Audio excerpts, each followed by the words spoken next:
One of the reasons you're seeing all these whistleblowers come forward, whether it's the diplomatic security service that worked for Mrs. Clinton, the Secret Service, or the FBI in relation to her email case, is a lot of these people on the inside that still talk to me and are sources for me have told me that they really see this woman as a very unique threat to our republic. They do.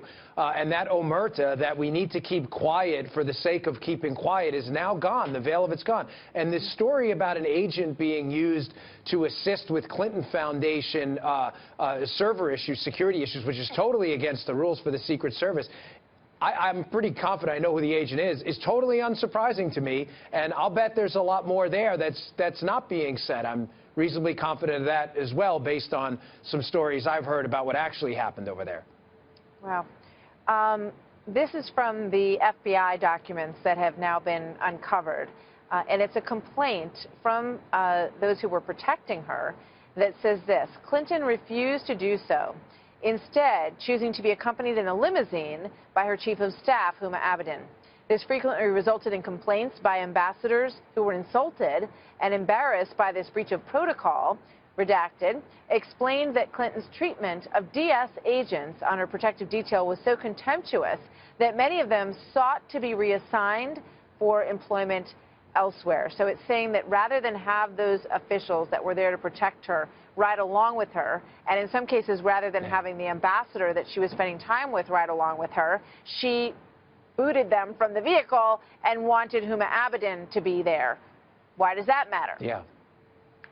Well, it matters because, you know, and ironically, she did treat Secret Service agents generally, but not every one of them, but poorly. She just did. And, you know, why would, again, I say this and other agents like Gary Byrne, who was a uniformed division officer, say it? Because, Martha, it fits with a larger narrative with Hillary Clinton. Her elitist snob attitude towards the military and towards her Secret Service agents, which was pretty pervasive during my time with her, it parlays into this elitist attitude towards government, too, that the rules don't apply to her.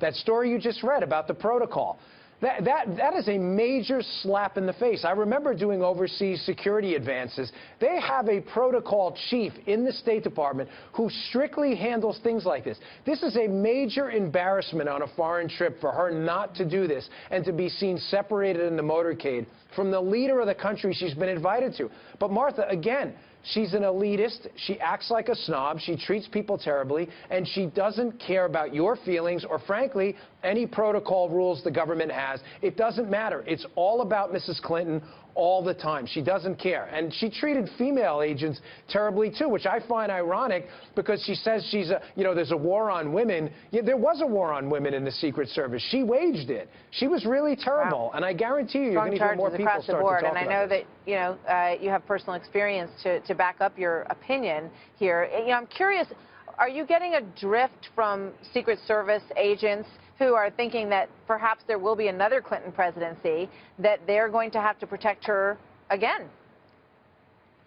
Martha, there are agents and uniformed division officers that are deathly afraid of this woman.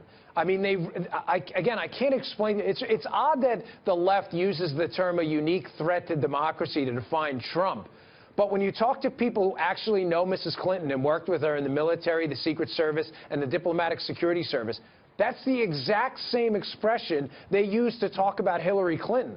You know, I can't tell your listeners who to vote for. They're all adults. They can make up their own minds, okay? But I'm telling you, this woman has to be kept out of the White House. She views government as a tool for her own political ambitions. That is it. Public service means absolutely zero to the Clintons, and especially to Hillary Clinton. She's very dangerous. No doubt she would dispute that notion, but from your experience, that's your opinion. Maybe. Dan, thank you.